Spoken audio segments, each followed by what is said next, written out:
What my scars tell me about me is perhaps I get a little bit carried away, a little bit cocky sometimes, and think I'm unbreakable. I think it's very hard to do the things that I do and remain unscathed, you know. Small mistakes can lead to big consequences. They all tell me a different lesson, a different story. I grew up as a daredevil, for sure. Even before snowboarding was a thing, like there's videos of me riding down on my little trike down this big hill, and like I hit these bushes and went flying, and you know, like it's just always been part of my nature, I think. Self-belief, I'm not sure where it comes from, but I think I've always believed that I'm capable of doing amazing things.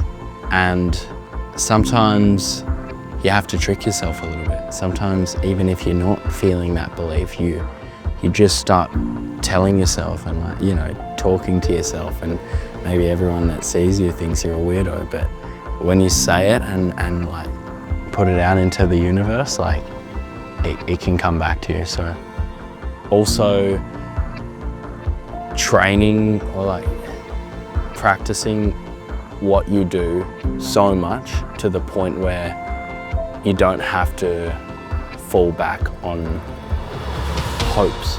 Like you can be confident that you have done the most that you could. You know, you trust that no one has worked as hard as you. When I broke that world record in 2021, in LAAX, I went about 7.3 meters, I think. When I relived that moment, I was kind of like, I was crapping my pants a little bit, to be honest. I was pretty scared. But at the same time, I was in a lot of control, you know. Like I was in control of what I was doing, and I was comfortable as can be. And that feeling of being that high and looking down and seeing the world below me, yeah, it was an amazing feeling. And I think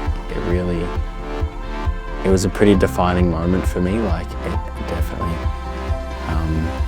got my name out there a bit more, and I guess at one point I was seen as a prodigy, and then later on it got to the point where it was like I was less of the future and more of the now.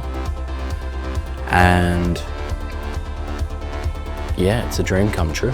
It's a position I've always wanted to be in, and I'll be riding around on the hill and I'll have grommies come up to me and ask for photos and signatures and stuff, and it's pretty crazy thinking that I was one of those kids not long ago.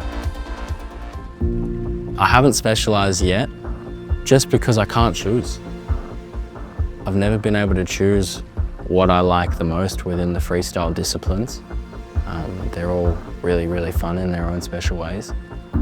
And I also think it's very important to be a good snowboarder in every situation, you know. Specialising has been such a popular thing in the last 10 years. And I think it kind of gets rid of the essence of snowboarding when you specialise. It turns it into a jockey sport, you know, and snowboarding's not that. Even though it's getting to the point where to be at the top level, you have to be an athlete, you know, you have to be strong, you have to be fit. But snowboarding's never been about mindlessly following protocol. It's always been about having fun and doing cool stuff and ripping, you know, shredding.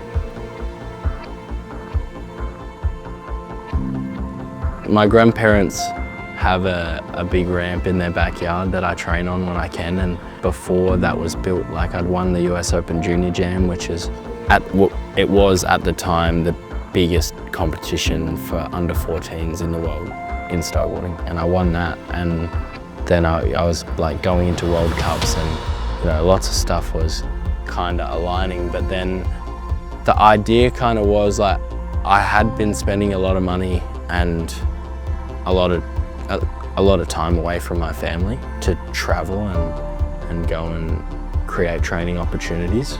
And then my dad realised and my nonno realised, and they had a chat about it. Like, they had a perfect slope on their property to put a jump in. My dad's a pool builder, so he can pretty much build anything, same with my nonno. And my dad got the materials shipped over, and then we got to building, and then we made it. There's no one in the world that knows as much about me as my dad. When I was 6, he started to take me overseas to compete against the best kids my age in the world. Peter Baff, who maybe you know Peter, his daughter Josie's been killing it lately, and he told my dad that I would go really good against kids in the rest of the world, and then my dad listened to him, took me overseas, and from that point onwards until I was like 14, when I started traveling more like by myself or like with coaches, he would be with me, and whatever I learned from coaches, he was there to learn as well. So not only does he know the most about me, he also knows so much about snowboarding. So going into this Olympics, he is my coach. Like, I know that his heart's in the right place and that all he wants is to see his son succeed, and that's really awesome. One thing about me and my dad is, like, we're very, very passionate people, and when we believe in something strongly, we can get really like fired up about it.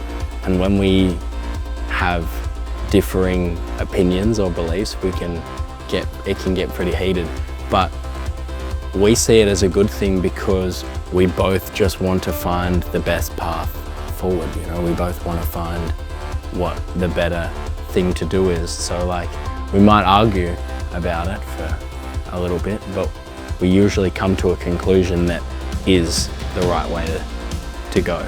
So it's a pretty cool relationship in that sense. I think every situation has its pros and cons. For example, I did my knee this year and missed out on the whole season, which is like, it sucks. It's like a big kick in the face. But at the same time, I spent the most time with my family that I've ever spent. I had my first summer at home in 11 years. And I really tried to focus on those positive things rather than thinking about the season that I just missed out on. But maybe that rest has given me what I need to, when I get back to doing my big tricks again, maybe things start to click the way that I want them to when they weren't before I got injured, you know. I see medals, I see gold. Nah, to be honest, Milano Cortina, it's gonna be insane. I'm half Italian. It's the Italian Olympics. It's the one out of all the Olympics that I'll do in my life. It's the one that I want to do well in. You know, that's the one that I would most want to, you know, get golds at and represent my Australian side, but also my Italian side over there. So yeah, it's a big one, and yeah, I'm hoping to do my best snowboarding and get some W's.